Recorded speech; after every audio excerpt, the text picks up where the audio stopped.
coming home from school and watching this movie pretty much every day. And when I sent you the email originally, if you have a look at the subject line, I wrote long shot. I did not think in a million years you were going to respond.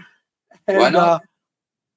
I just thank you. Thank you so much for doing this. It means so much. The internet has made us a global community, right? So anything that I like to share, a blast from my past, more than happy. I'm just humbled that anyone would want to, deal with an old fart like me. No, you have so much wisdom to share. So did you, for those who may, because obviously in this generation, there might be people who don't know you or know the movie, but don't actually know. I can't imagine there's anyone on the planet that doesn't know the movie. But would you like to share a little bit about who you are and Sure. give a little bit more context? Sure. Oh, well, my name is Bernard Mariano. I'm half Filipino and half Peruvian. My mom was Peruvian, my dad's Filipino. So I come from mixed heritage. So I guess I fit in what they were looking for in terms of a Middle Eastern fighter, because I can look Middle Eastern, I can look Asian, I can look Hawaiian. I have that kind of, I don't know, exotic look. I like to think of it before. And I never actually thought of, ever doing any movies or anything. So I had a regular childhood. I went to school. I was quite good at sports. I represented my school in football. In field hockey, I represented Hong Kong at junior Olympic level. And then I was injured quite badly in the spine by an errant hockey stick. Well, the hockey stick was errant, but the guy swinging it was definitely not. Anyway, that paid to a pro career. And then I went to university and I read for a degree in history and English literature. And actually, it was when I was paying, because I had to pay my way through college. My dad walked out on us 2 weeks before my A-levels. So we went from a fairly affluent family. And I was supposed to go to the UK to study law because I wanted to be just like my dad. And then we went from there to pretty much being homeless. And I had to go out and work. And I had to pay my way through college. So I worked 2 jobs. Actually, I worked in a gym as a fitness instructor. And because it was the only way that I could work out for free. You know what I mean? I got paid to work out. To me, that was a good deal. Yeah, and then I worked also as a waiter in a disco because my English was good, and at that time I was fairly attractive, as we all tend to be in our early 20s before the rot sets in, and so I could get a lot of tips, and and then when I was working in a gym called Arrows, which is defunct now, they were scouting for fighters in this film, and they were scouting monster trainers, and apparently I fit a certain look that they had for a certain character that turned out to be a man with a very unfortunate name given the Gulf War. Hossein was not the popular name, and I guess I fit the bill, and then I went for casting, and they cast originally. I was supposed to only take part in one scene where I would be knocked out very swiftly by Jean-Claude Vandamme as he, I want to get to that, Bernard. Hang on, let's not go that far because I want to get into that. Okay. I was just a working college student trying to pay my way through uni. Yeah, that was basically it. But I can't believe in the Bloodsport movie how much you actually look like a Middle Eastern from that part of the world. Like when I look at you now, I'm like, I can tell that's you, but it's like you have to look really close. So they've done the gold tooth. None of us look the same now. If you look at Bloodsport, if you look at Mohammed Kisi, who was his best friend, I can't remember his Swing Paradise. Bolo, of course. I mean, Bolo was I got stories to tell about Bolo. He's a hulking man-mounted. Scared the living crap out of all of us. It was a huge. It was already in his late 40s. He was 41. He looked the real deal villain. Like I don't know even know if he was acting. He just looked like he was just being himself. Oh, He was a scary man, but a very gentle man. I got stories to tell Yeah. if you're interested about. You know, Mate, I'm here all day. I can listen to all of them. I'm probably the only person that was born and raised here in Hong Kong and have lived here all my life. So in ensuing years since Bloodsport, I mean, many people have left. Jean-Claude, I think, has a house here somewhere. But you know, I'm the only one here, so I'm probably the strongest link that you have to, you know, Bloodsport and the cast and everything about that. So far away. Any questions? Anytime. Yeah. So are you still in contact with anyone from Bloodsport? No. I guess they all went on to be, you know, incredible actors. I remember Forrest Whitaker was just this, but we didn't know much about him. And he turned out to be this incredible actor. I watched him a couple of years later in Good Morning Vietnam, and I said, "Man, that's the guy. That was the top." Yeah, and then later on, of course, he went on to great things, and even won an Oscar in The Last King of Scotland. So it was amazing. Yeah. And of course, Jean went on to greater things, and Bolo, and yeah. But for me, it was it was my 15 minutes of fame. No, it was an amazing 15 minutes that not many people get the opportunity. So how did you get the Bloodsport role initially? Was it, I think I saw one of your videos with on the magic side, which is, I know it's a big part of your life. You mentioned that you were sort of just in the gym and people were looking for someone that was. Yeah, literally. They were scouting. They were scouting the gyms for fighters. I've never been, I mean, I've boxed a bit, but I was never a fighter. But as you probably can see when you actually with me again, I wasn't the most fluid, but there were real martial artists there. I mean, Dennis, who played, he was in one of the most beautifully choreographed fight scenes, because some of them were a bit hokey, like Monkey Man, and the guy got hit in the nuts. I got interesting to tell you about that guy. I got interesting story, but anyway. So my friend Dennis was he was a Chinese martial artist, and him and another Chinese guy probably had the best choreographed scene in terms of real kung fu moves there. And so they were scouting for a lot, and some of the cast came from very interesting backgrounds. We had a male stripper. We had one of them was a security guard for the U.S. Embassy. U.S. consulate office here in Hong Kong. Another one was a British soldier, and one guy who had his nose really bloodied, the karate guy. He was my good friend and a karate teacher, Steve Daw, Australian, like you. Yeah, he was an Australian. Yeah, man. The one that gets hit. The one that gets hit in the face. And the nose, and his nose is all bloody. The European guy. Yeah, he was dressed in a karate outfit, and he only had a very flash scene. So I don't understand why I was kept on, because I was just another bit part fighter. But somehow, I think I look villainous enough, I guess, right?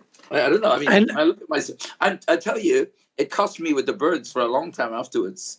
You know, I mean, if I cast more of a romantic role, perhaps, right? But they looked at me and said, "Oh, you're that bastard who tried to, you know." So, you know. Hit on the journalist. I mean, but you have one of the most famous lines, like anytime you mention Bloodsport. I mean, I saw the card you sent me with the autograph. I thought that was so cool. I teach you a trick or two. Yeah, I'll show you a trick or two. And maybe you can show me a trick or two how to do this podcast. Well, I'll actually show you how we did the coin scene. I saw you on the backstage. I was watching you backstage before we went live. And you're full doing that. You're full reenacting the scene from the police. Yeah. When we get there, I will show you how I actually changed the original way in which it was shot, which was they just wanted to cut away and put the other coin in the hand for the switch, right? And it was taken from a Bruce Lee film, actually, where he had to snatch a pebble from the hand before he could close the hand. And it was also in, I don't know if you ever saw a TV series in the 70s. Well, you couldn't have seen it because you weren't born, but I mean, reruns, called Kung Fu, starring an American actor called David Carradine, who played a guy whose mother, I think, was Chinese. His dad was American.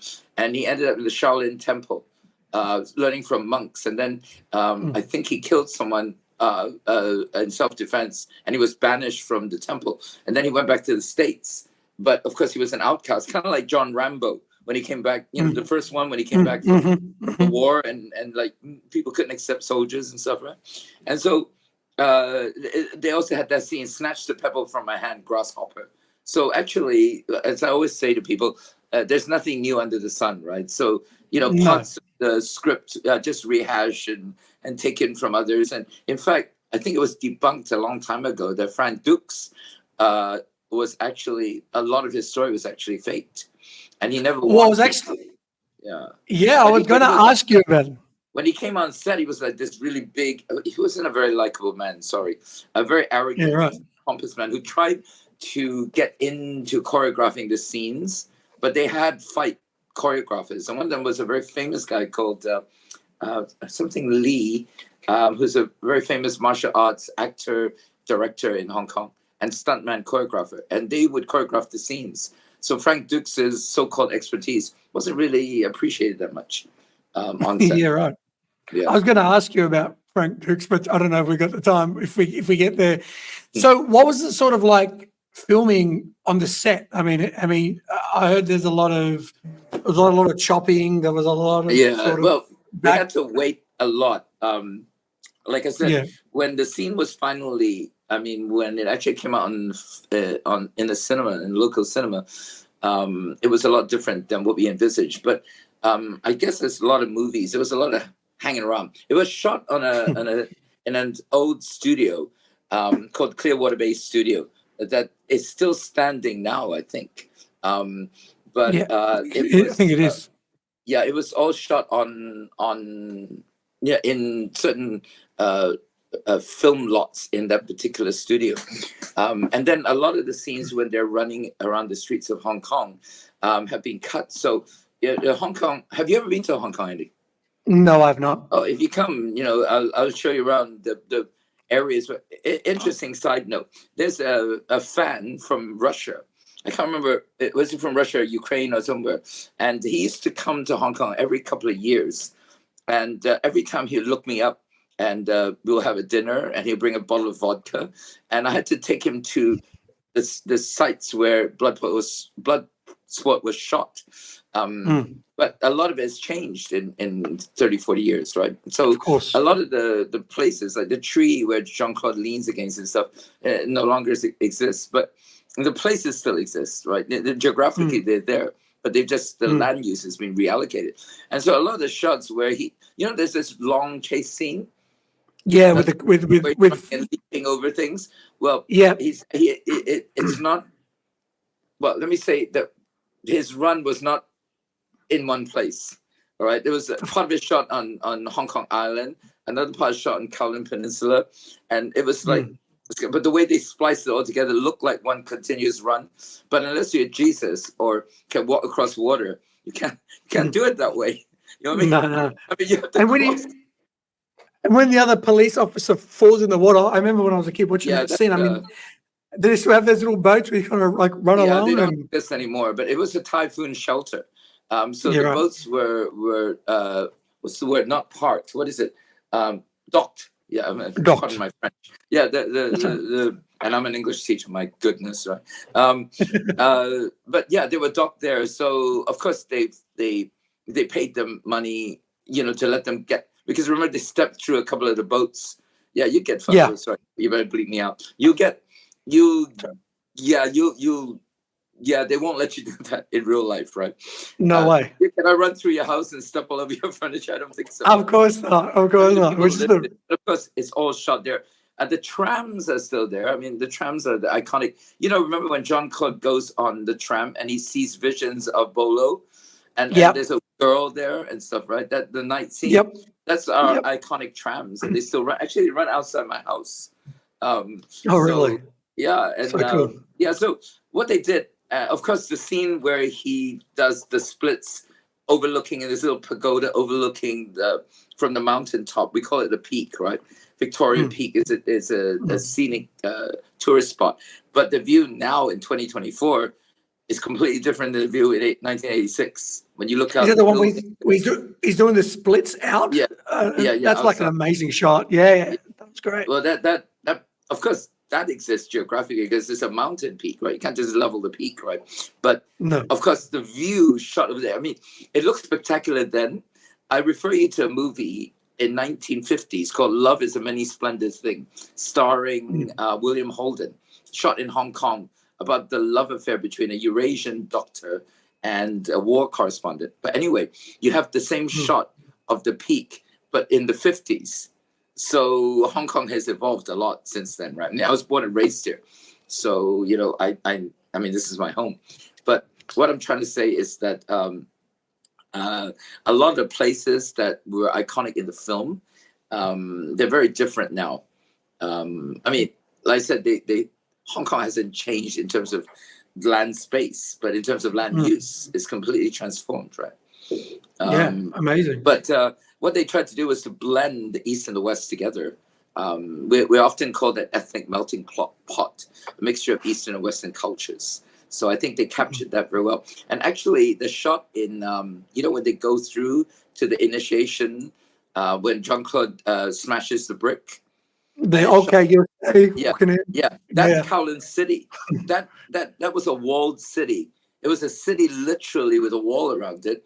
And it no longer exists now. It was demolished in the 90s, right? So it doesn't exist now. But it was a lawless area because it's an area where the British, because we were a colony, British colony, so the British law didn't exist there, and the Chinese law didn't exist there. So it's basically a lawless area. So you had a lot of triad, mafia there. You had prostitutes, you had drug addicts, and it was a really sleazy place. And I remember the rats were the size of cats. I mean, they were huge, but actually none of it was shot in there. It was shot on lot. So I guess the principal actors went there to film. But even the scene where I'm warming up, actually, it's the first time I come on screen. People don't notice it, but I come up and I'm standing there like this, looking at him as he breaks the brick. No, I definitely see it. Yeah. And it was funny because you will see that a lot of the actors were like, you know, but actually they weren't important. They were in the background. Nobody was couldn't even see them. So why waste energy? I was in slow motion because I wouldn't come into shot until later on, right? I don't know why they pinpointed me as the villain. I mean, the Bolo was the villain at the end. I was like, I don't know the warm. Look, it's a comedy, like, and most fighters, as you would know, most great fighters are really humble, and they're not really like, you know. But it's just, I think you look like a really awesome villain for Vandamme, and where they kind of had you in all the scenes, I think played out to be some of the most famous scenes in the whole movie. It was so you got to give them, very interesting. So you got to give them credit for that because they put you in all these scenes. My part, Andy, was supposed to just be like the fight scene. That was it, right? But then it got extended. It was like it's supposed to be a 2-day shooting. It turned out to be 10 days. We were paid 1,000 Hong Kong dollars a day at that time in the early 80s. In the mid 80s, it's like 100 quid. Yeah, it's good money. And when you get on to ask me about the fight scene and what actually happened, I will fill you in on Please do the bonus that I got for getting it. But anyway, so I might be. I'm not a very good subject for an interviewer because I go off track. So please bring me back on track. No. Look, I'm not very good at asking questions. So no. I like it. because you got so much to say. I'd rather you talk about it. So we did hang out. Sorry, Andy. Let me just finish up. Your question was, what was it like on set? Hanging out. We hung around in like groups because we were seated in certain areas of that stadium, that fighting arena. As you can see, it was like on two sides. There were groups of fighters. And as the film went on, gradually it would thin out because basically people would die or be knocked out. And it was like slowly eliminated, right? So we would normally just hang out with the people that we were there. And we heard very interesting stories from there. But we never really, I didn't really get a chance to talk with Jean-Claude. Only once or twice in the build-up to the scene. But he was on another stratosphere. He was he was, I don't want to say prima donna, but he definitely was a diva. And another guy that was also quite a diva was the guy who played Paco, Oh yeah, the yeah, kickboxer, the Muay Thai guy. Muay But Thai. Yeah, he's mellowed out to be quite a nice person, and we keep in contact through Instagram. Comment on each other's posts and stuff, and he's mellowed out to be a quite a nice guy. But at that time, he was many people didn't really like him because he was perceived to be arrogant. Maybe that was his persona they wanted to project. But even on film, you can see he's quite a cocky fighter. That scene where they kick each other back and forth, right? But he was a very good fighter. Like I said, there were many fighters that were technically a lot better than I was. But for some reason, I had a certain role to fill in that that movie. Yeah. And you played it fantastically well. I mean, I when I looked you up, I just could not believe that you weren't from that part of the world, and that because you look so in the part. And so with the fighting scenes, I mean, there's a lot of rumors that you actually were knocked out. Oh yeah. From Vandamme's elbow.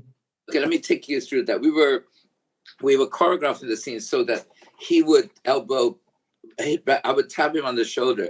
He would go back, and I would fall backwards. But he moved too fast, and before I tapped him, actually, he already went back. So I couldn't pull my jaw back in time, my chin back in time, and he caught me flush. I passed. I was knocked out. I was unconscious, and I woke up in a nearby hospital getting stitched. So the blood that you see on the canvas is seriously my blood. That's my when that guy comes over and tests your tooth and he wipes the blood. The tooth was put on. It was a cap that was actually made of. I guess it wasn't like solid gold. And in retrospect, I should have kept that. My God. Yeah, definitely. But anyway, it's a stage prop, and so it was put there. But I was literally knocked out, and they actually stitched me and brought me back to lie on the canvas. Otherwise, it'd be weird. It would be like he knocked me into an alternate universe, right? Now, where'd the guy go, right? So I had to come back and sprawl and be pulled off the canvas. And a funny side note to that, I was watching the film when it was released in Hong Kong. And sad to say, it wasn't released in one of the top cinemas. It was released in a cinema that was known for soft porn movies, which is kind of sad, very sad. But we got wind of the release. It was a very low-key release. And I went there, and I put on my Ray-Ban Tom Cruise sunglasses from Top Gun, which was the vogue in the mid-'80s. And I was sitting there with my mate. And then I came on screen, and the two people in front of us said, "Oh, that's that fake blood. They bite on the, caps." And I just tapped him on the shoulder. I said, "Mate, that's me. That's my blood." And he looked at the screen and looked at me, and he was, it's like all of a sudden it came to life right in front of him, right? And I pointed here, right? And he asked me to autograph his ticket stub. So it was real blood. 7 stitches, and they reimbursed me 1,000 Hong Kong per stitch. So I said, "Hey, you better knock the other side. I can go on holiday." You can go on holiday. One shot. So when you're falling down and you go on your knees, was that the same shot, or was that like? No, that was the same shot. Yeah. Actually, that was my actual reaction, but I don't know until I saw it on the screen, because I was right. I just remember being hit, and then I actually knelt down, which is, I guess, the straight reaction, right? And then I passed out, because when I woke out again, I was getting stitched. So I guess it was just I was literally knocked out. I mean, the way you kind of fell down, it's like the rumors. Like it's like, well, it could go either way, right? Because I was knocked out, literally. Yeah, well, thanks for clearing that up. So, did you have any expectation? I mean, after you saw the movie, that it would. I mean, you went into that interesting. It would explode like it. I mean, it's crazy. Not at all. I knew that Jean-Claude went on to make like Street Fighter and lots of other movies. I was approached actually by the movie company to appear in. They were talking a sequel for a while, but then it petered out, and I don't think there ever was a sequel made of Bloodsport, which might have been a good thing. There was Bloodsport 2, 3, 4, 5. Yeah. but it was kind of like Fast and Furious. It got more and more ridiculous. Yeah. And no, but the original cast and stuff, right? It wasn't the same. I mean, we had interesting characters. I mean, his sidekick, the guy from Revenge of the Nerds, Jackson. He was Jackson. He was a total lunatic, right? I reckon he was high all the way through the shoot. I mean, he was out there somewhere, right? And that woman was probably one of the most gorgeous women I've ever seen in my life up to that time. Lee Ayres, who played the reporter, was stunning at that time. Of course, none of us had the nerve to speak to her. I didn't know about some of the other guys, but I wasn't. Anyway, I was in a committed relationship, so I was okay with it. So what do you think? So you think that it exploded? Just, I mean, was it? Who would you give credit for it for its fame or group of people? People say that it became kind of like an underground cult classic, and it was credited. I'm not too sure if this is true, but it was credited with the start of mixed martial arts. The actual genre of fighting called MMA. Because if you look at the film, it was a very eclectic combination of different kinds of fighting. Each fighter had a different style of fighting. It was the first time, I think, that you had all these different combinations, and the concept of it being this secret Kumite competition. Underground. Yeah, I don't know if it actually ever existed. But whatever it was a good premise for a coming together of a whole conglomerate of different fighting styles. So not a lot of them were professional fighters. I guess there was some, you could see in some of the scenes that there was actually, like Paco and people like that, there were real fighting skills there, but some of them were not. Like the guy who played the sumo guy who got hit in the nuts, he actually sold bodybuilding equipment. He was a salesman for like barbells and stuff in this little sporting goods store, and they found him. And the guy who played the referee, the bald guy, the referee, he was the night watchman in a love motel where people would go to have love clandestine relationships by the hour. And he would tell us stories about some of the people that went there, like well-known people. Yeah, so they came from like all over the place. We had a male gigolo, a stripper, and then we had like so many different types of people. There's just something mad. There was not excuse the pun, Bernard, but there was something magic about that movie. I don't know what it was. Somehow the combination, the music was nice. I really liked the music. The Kumite song? Yeah, and also, the different songs was quite good, I thought. And what was the little tidbit you were going to tell us about the sumo and the what do you call him, the little guy? The monkey man? The what? Yeah, is that what you call it? Yep. So what was the little story he wanted to share? I don't know. I think, you remember there was one guy who looked at Bolo, went like this, and then he got knocked out with one hit. Do you remember Vandamme. Yeah, they talk. Yeah, the really big guy. Vandamme, or was it Bolo? I can't remember. I watched this movie like 7,000 times. It was definitely. He went like this. Yeah, he went like that, and then he got like one hit, and he was out. Yeah. He was a football player. He was a football player. He was a professional football player here in Hong Kong. Yeah. It's interesting, right? And the guy who played the clone of Bruce Lee? There was this guy, first one, when Bolo walks towards him and punches him. The very first fight? He does a kind of a Bruce Lee warm-up kind of thing, right? Yeah. Samson Lee. And I actually worked with him in a gym. And he always thought that he was Bruce Lee. So he would dress like Bruce Lee and walk around the ring. You could see that they wanted a Bruce Lee clone because, the irony was that Bolo did fight Bruce Lee in Enter the Dragon, right? So, it's a funny mix. There's a lot of subplots to this movie that only if you are aware of it all blends together. Anyway, that guy Samson was slated for a bigger part, but he got cut after 2 days because he refused to die. Actually, the shot that you saw at the end when Bolo just kind of stomps towards him and keeps knocking him back until he went up, that took like 20 takes. because he Yeah, refused to right. die. He would be spinning around the stage doing a little bit of drunken monkey Jackie Lee stuff, right? Jackie Chan stuff. And the director, who's this one-eyed guy with a patch, with an eye patch called Newt Arnold, he came on. He said, "Look, mate, it's simple. He hits you, you die, you fall off, right?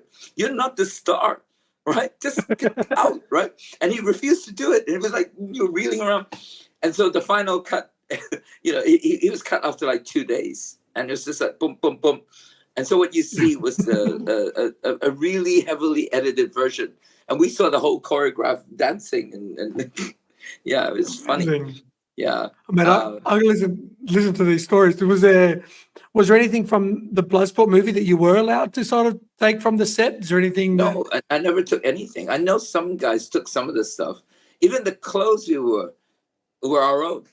It was a very low budget movie. I heard that Jean-Claude invested his own money into the film, and it was like his first major film with Canon that went on to produce his other films. And it was. I mean, it sat on the shelf for 2 years apparently before it was released. Was that true? I'm not sure, but when we shot it was 86. When it came out, 88. So that made sense, right? Yeah, I bought the VHS and the DVD version when it came out. So it was 88, I think, when it finally was released. Yeah. So so I heard that the budget for the film was 5 million US, which is peanuts at that time, right? I heard, that's what I heard. And of course, I think it recouped in DVD sales, but not in actual box office sales. I don't know how it was released, but in Hong Kong, it was almost a low-key zero release. Nobody really knew about it. It wasn't really popular. I think it lasted 2 weeks before it was taken off the screen. And like I said, it was only filmed. It was only released in a CD soft porn cinema. So, but it had a reputation of being gay, right? Because of all the men, right? So it's supposed to be a favorite of homosexuals. And it also, I found out that it was one of Donald Trump's favorite movies. I don't know what to think about that, but apparently Don likes it very much. I'm sure. All he the likes it. All the machismo. Yeah. But it's a part of the 80s. I mean, the 80s was a time where you had Rambo and Rocky and all the, the male hero films. You had Schwarzenegger, you had Stallone. Vandamme was touted to be kickboxer. He was touted to be the next big thing, right? But unfortunately, drugs and stuff got to him.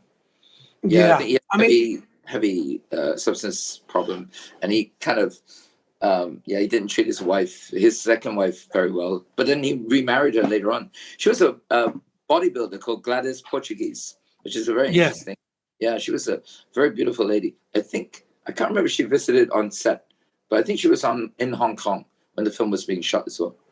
Yeah. So awesome. Jean-Claude never really hit the heights that he could have or should have. Yeah.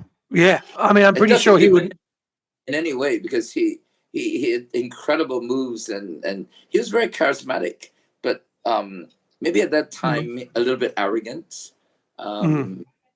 He got famous too quickly, you think? Too quickly. But he was supposed to fill the void, right? Left by Schwarzenegger and Stallone. He was touted as the next. Well, when I think it was his Vandamme's 50th or 60th, there's a clip on YouTube, and I'll probably edit it into this podcast. But you see his son set up this surprise dinner with Bolo. Oh yeah. And Bolo's like, you got Bruce Lee, and then you had Van Damme, and then who's next? No one's next. And so but now it's not a genre, right? You're dealing with like sensitive male heroes now, right? They're in touch with their feminine side. You don't get blockbuster superheroes anymore, right? I mean, taking away the Avengers series and that kind of superhero. But it's true. Heroes. Action heroes. Who's going to play it? Ryan Gosling from Barbie? Is Ken going to be a superhero? I don't think so, right? And I don't know. It's just swung a different way. But I wouldn't I never, back to your question, I never expected it to explode the way it did. And it's quite humbling. And I guess through the power of YouTube and the internet, people have been able to share. And, they made those movies like Where Are They Now? Right? Kind of clips. Yeah. And then people found me. After that, I never made another movie. And I went on to have a 30-year career as an English and history teacher at high school level. And I also became a magician, performing for kids and stuff, right? So, yeah, my life took a different track. In retrospect, we all have 20/20 vision, right? When looking back, yeah, maybe I could have capitalized on my fame a little bit more. Because in Hong Kong, because I can speak Cantonese, which is the basic lingo, local lingo. So for a foreigner to speak Cantonese fluently, I could have got into local movies, I could have got into TV, and my life could have taken a different spin. But like you said, some people are not cut out to be in the limelight. And perhaps, like I said, I had my 15 minutes of fame. And the only time I actually used the movie is when I'm teaching a unit on film in school. And I would say, okay, and I showed them the clip, and they'll just kind of stop, look at me, look at the film. And oh my God, our teacher is in this film. Is in this film. I mean, I had to really make sure that you were telling me the truth of who you really are. Because I saw I'm like, is this really the same guy? Like, of course, it's a lot different. But I think I hit 62 last month, right? So cool. I Happy think birthday. for each, I'm still in fairly good shape. Actually, I just came back from the gym early this morning. I'm wearing this shirt. This is made by a fan. It's a Bloodsport shirt. You see that? Excellent. I love it. I saw it in the back. Yeah. It's a one of a kind. It's I don't know. It was given to me by a fan. The Russian guy that I told you would come back once. He hasn't been back since COVID. But yeah, I don't know. He made this shirt or something. And people told me that like in these like conventions in the States that they have for like movies and stuff, right? In Bloodsport, it's still mentioned, and we're looking at over 30 years, man. If they ever had a reunion, if they ever had like a cast reunion of the people left, it would be really interesting to. I can't believe they haven't done anything. You should start the initiative and be like, talk to whatever his real name is, Paco. Well, Bolo. Yeah, I mean, Bolo isn't getting any younger. None of us are. So while he's still in good health and everything, it would be. Bolo had his own set of weights, and it would come in a truck that was put on set, and he would just pump in between every shot that he had. So he always looked all pumped up, right? Yeah, he was my favorite character in the whole movie. I love Bolo, and I would go on when I was 10 years old watching that movie. I would go on to watch pretty much. I'd go to the movie, like the Civic Video, the Blockbuster, whatever, and I would try to find, because obviously this is pre-internet. Oh, I didn't have the internet in '96 anyway. And I would go to the store and look for every single movie, and I even speak to the person. I'm like, "Is this?" He gave me like 5 movies, and then I watched them all. And I'm like, "Is that all you've got on Bolo?" And it's like, actually, I mean, that's it. Actually, I was interviewed, I think, a couple of years ago. By a film company here in Hong Kong that are making a documentary on Bolo.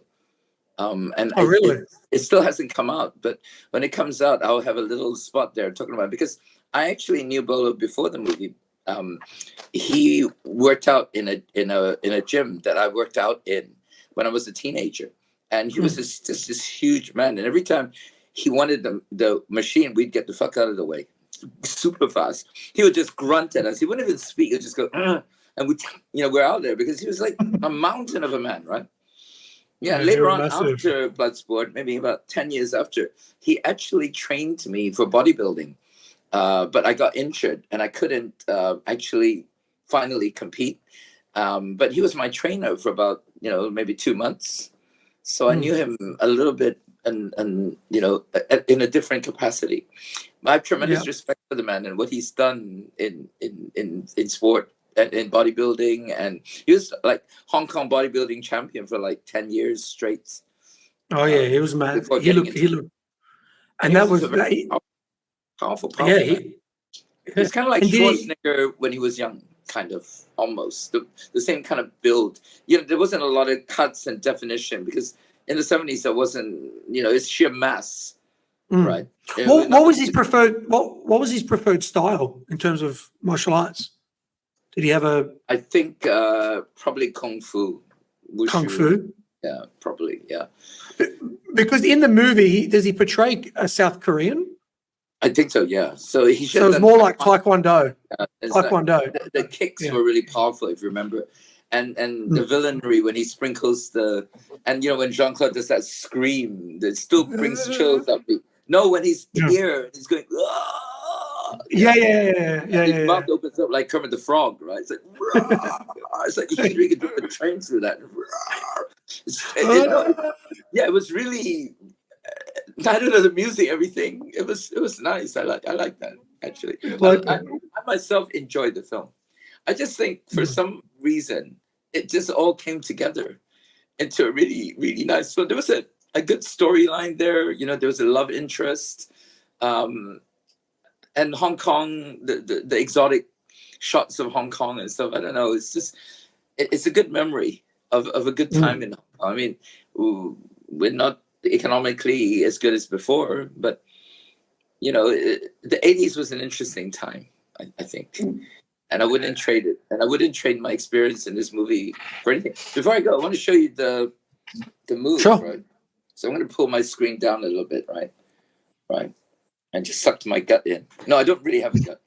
Okay, so and you're a magician in real life, so you should let people know that. Yeah. Well, in Australia. Originally the idea was that one coin would go into his hand, and when he opens up again, the coin would have changed. So I'm using like two different colored, like one is a silver, one is like a brass coin, to show you the difference, right?